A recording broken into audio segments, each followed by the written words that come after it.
had their daughter taught, I said, okay, being talked on Totem, I'm nowhere near that knowledge level, and Miss Socrates was here, and I, no. So I was just terrified. I was going around, I can't do this. What? This is, so we're just going to bring it down a little. Anyway, but we all do live, Kat assured me, we all live in this unique lifestyle that we've chosen. We all have different paths of how we got here, and we have very, very different perspectives, which is kind of where we're going to start this. So, assuming it all starts with how we wanted to. Go ahead.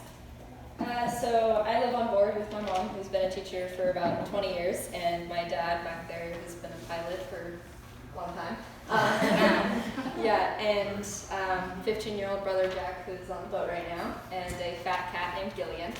I also have a sister who's living in California at the moment. We've been cruising the Puget Sound for about 15 years, and about 2.5 years ago we moved aboard Noeta. All right.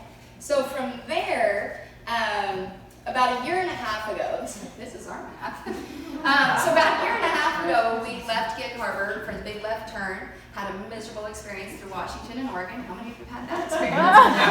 All right, so that's, we're not the only ones. Took the big left turn, that's San Francisco that we made it to, and we were en route to, we had actually joined the Baja Haha 2 years ago. We were joining, and we were heading to La Cruz. And didn't make it, obviously.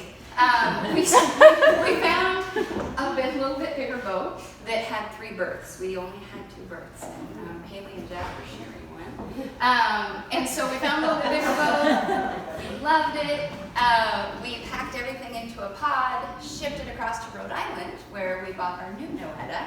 And Noeta, it stands for No ETA. So that's, it works really nicely. We never get anywhere in time. So from Rhode Island, we came down, we got to go through, this was never a bucket list thing for me, but we'll go back and do it. It was spectacular. Went Statue of Liberty, we were out in the Atlantic Ocean, we came in at Norfolk, Virginia, did the ICW, we popped out. It was wonderful. Made it down to Fort Lauderdale, had some work done, and then in Fort Lauderdale, we had her put on a ship. We really wanted to do this part of the trek. We would really have enjoyed to, but with my husband still working, we didn't have the time to do that. So we did have it shipped, which was, we ended up having a great experience with that. Met her in La Paz, and that was about 1 year ago. And then from there in La Paz, we came across, and we've been in the Bay since then. So that's our story of how we got here. The plan for now is to stay in the Bay. He needs an airport, and so we, this works out really nicely. We have our kids, we've got an airport, and then we can just do trips out from here. So that's the plan for now. But what Hailey's going to talk about today. Well, first, we're power boaters. I know, gas skipped one, didn't I? Big thing. I'm sorry. Power boaters. I know. Yeah, so, but fortunately, Women Who Sail is a really inclusive group with, like 17,500 members who support women and non-binary members, boaters and boating enthusiasts. It doesn't matter if we sail, motor, row, or paddle. Yeah, women in the group support each other. Yeah. And then, how many of you are sailors? It's okay. Have you seen my power boats? And you're back there. I see ya. Okay. So, as cruisers, living aboard, and we sold the house, we're out. We're cruising. When we meet sailors, they usually start with, "Oh, that's okay. We'll let you hang out with us." And then once we get to know them, and we have some very good sailor friends here, they're like, "Oh, we like you anyways." And that's okay. We're used to that. We're the ugly stepchild.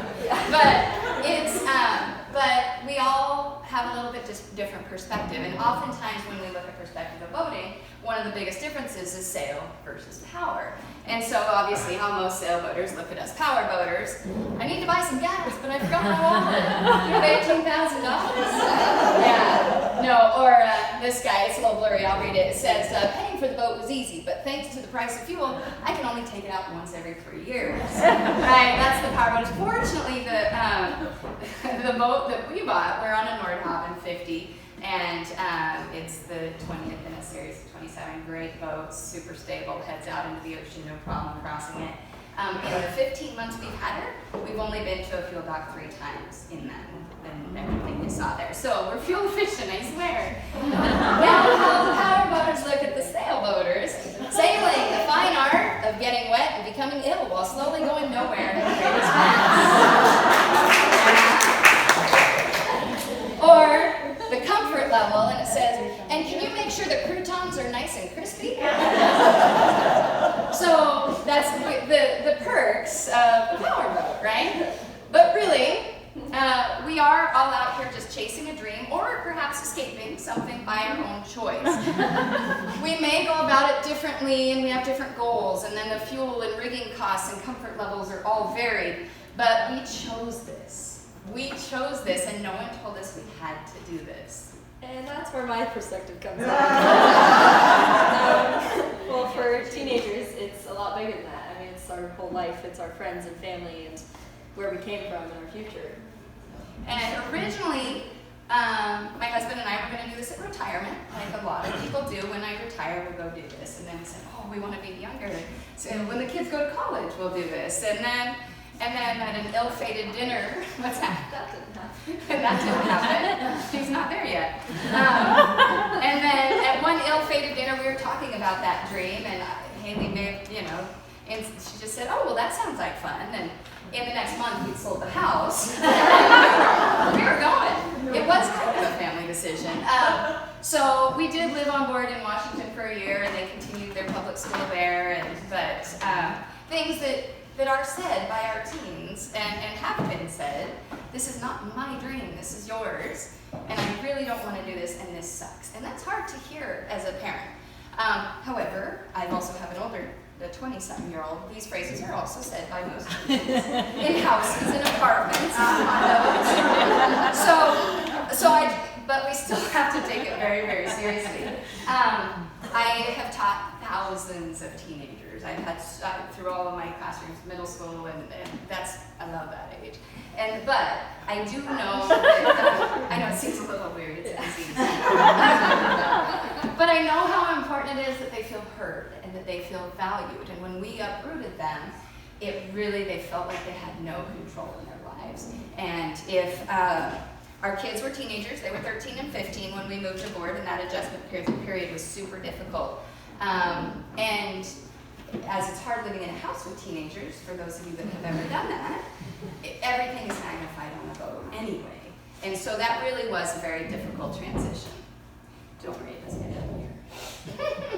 Yeah, so I'm going to share with you some common adult misconceptions and some common statements that pretty much every time I meet an adult, they share with me. And not that all boat teenagers feel this way. I mean, depending on what age they left home or their personality in general. And no offense if you have said any of these things. I mean, my mom has said them probably hundreds of times. So. Yeah.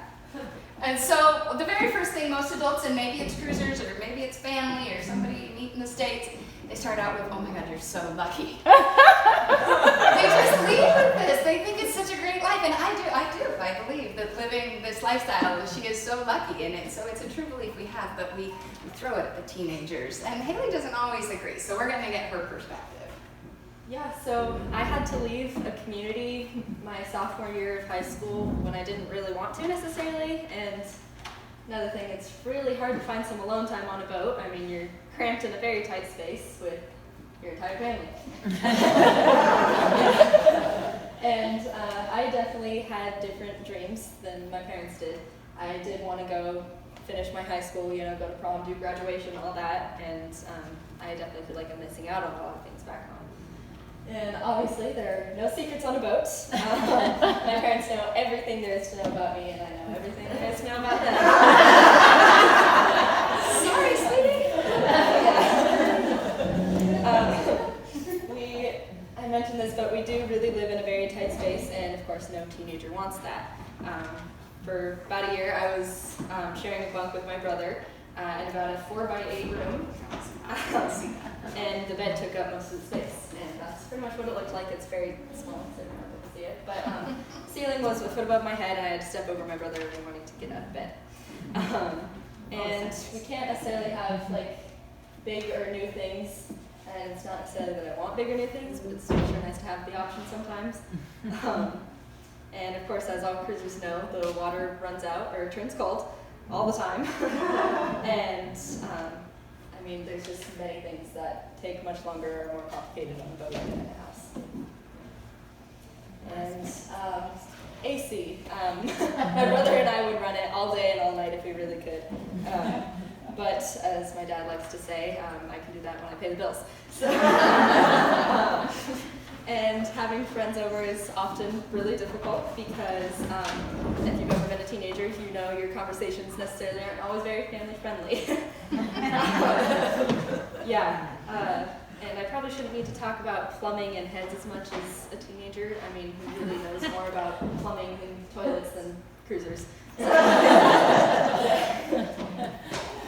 And so it's easy to say as an adult, those of us looking back, to say, oh, you guys are so lucky to be on this adventure. You're going to really appreciate this later in life, and this is such a great thing. But if you think back to when you were 16 and 17 and where you were in your life and what you were doing and who you were with, you may not have been wanted to be uprooted from that. And taken, some of you, yes, may have, but majority of teens don't want to be uprooted from that. So that it starts a difficult journey that way.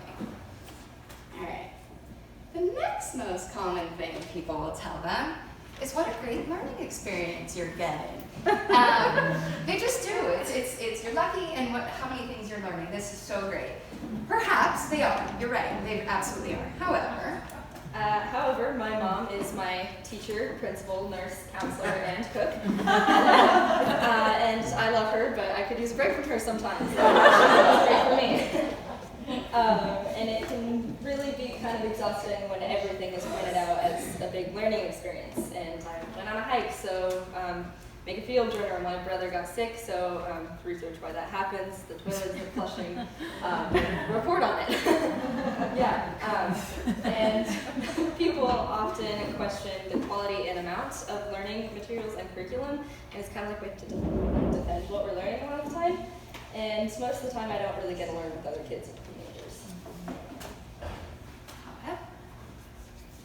So of course learning isn't all bad with a school day starting at 9, sometimes 9:30, that goes for about 2.5 hours. And I get a number of days off for travel and other activities. I've also managed to talk my mom to getting Mexican and US holidays off. We're going to throw in Canadian too. My Spanish is getting quite a bit better. I've made a lot of friends who live here and are bilingual, and I've had to keep up with them. I'm also illustrating a children's book, and I get to count this as an art class, and I might make some money doing it. Also, I got into college, so something went right. So this Friday we're actually touring Western Washington University, which is where I got into. So I hope that does help. This is actually the first page of the book I'm illustrating. My mom helped write it, and of course it's about my fat cat, Gilligan. We'll let you know when it's ready. Yeah, well, there will be lots of posts about that. Yeah. The other thing that's super common, so you're so lucky and you're so many learning experiences and you get to meet people from around the world. And it's true, and as adults we love this part. I love all the people we're meeting, and so does she. But we're used to meeting them and saying goodbye and maybe not seeing them again. Or we get to know them really, really well and maybe not see them for 6 more months. And that's okay. And we've chosen this. But it's different from a teenager perspective. Yeah, so looking at this crowd, most cruisers are older than I am. They're not teenagers, and the teenagers that we do meet, we don't always mix well. I mean, doesn't mean we'll have the same interests, and we don't really end up mixing with everybody. It's really hard to say goodbye constantly to everybody. I mean, when you do make strong connections, and the fact that we're all coming and going is really difficult. And cruisers don't have much in common with their friends back home, which is often why we lose them, and that's probably the hardest part when I first left. I guess. That's the same for Yeah. kids too. It's the same for adults too, exactly. But I have managed to make some really great friends here in the cruise, all back there. They're all here. Yeah, so I've managed to make some really great friends that I hope to keep in the future, but of course it's going to be really hard when we all have to part ways. Exactly. Hi guys. They're always on my boat. Yeah. And on that, I love these guys. Cruiser kids are some of the coolest kids. And so as an adult perspective, I love these people. They're so inclusive and they're such good communicators. They're very respectful. They do take up a lot of space on one boat. And when you're the power boater at a dock, I love you guys. And they eat a lot, and sometimes they smell weird. And the head gets filled up real fast. But other than that, I wouldn't trade it. I absolutely wouldn't trade it. They are why we're here. They're the reason we chose this. And so the fact that we've been able to get this, this is what we've needed. It took a long time to the East Coast. Apparently there are no kids over there. And it wasn't just an older community of cruisers, it was a lot older. So it was like cruising with my grandparents. So the fact that we found these guys, we're very, very grateful. So, different perspective. You guys have probably seen this little cartoon, right? It's all about your yeah. I have to feel like this even though I'm on the dock. Land, I want you so much. So it is all, how do you look at this and where are you coming from? And trying to live on a boat with people with different perspectives can be hard. We do our very best to give our kids choice in learning and travels and activities. In fact, we did a recent trip to Barra, and Pat and I were sure it was going to be a 4-week trip. We're just going to take off. And she's like, wait, I just made friends. And I'm like, you're right. Let's compromise. So we went, but we came back pretty quickly. And it's okay.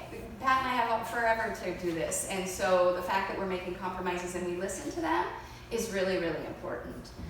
We honor the need for space and independence. She's great at the bus system and Ubers also, and has some friends here in town, and we let her go. She'll 18 in a couple of weeks, so we let her have that. And her brother, he loves going out for walks when it's dark outside, and he can do that. And it's unfortunately we're in a place that's so safe that it's not even an issue, but we give them that space when they need it. We truly try to see this adventure from the teens' perspective, not ours, and we do try to make decisions based on that. It was one of the major reasons we switched boats. It was just going to be a few years of miserable living with having to share a bedroom with your brother. And we communicate open and often about various perspectives and needs and feelings, and we probably have way more family meetings than most people. Or when we go, hey, we just need to have a little talk with our brother, they go, oh, what's about that? And it's just touch and base, but we gotta figure that out. And then being a teen is hard, whether it's in a house or an RV or a boat, and that doesn't change where you are. And so it's just really important that they feel heard and feel like they have a little bit of control. Not too much, but. And then finally, having said all that. Yeah, so I don't want it to sound like it's all awful, because truly I have met some really amazing and had some awesome learning experiences, and the people I've met have just been all around amazing. Fantastic. Absolutely. And the truth is, we are all of us, the little kids and the adults and the grandparents and the teens, we are all lucky to be having these great learning experiences. We really are. Whether it's what you're learning about your head or not, I don't know. And to be making new friends from around the world, and that goes for all of us. However, a teenager just may not want to hear that. Anyway, that's all we have for today. Are there any questions?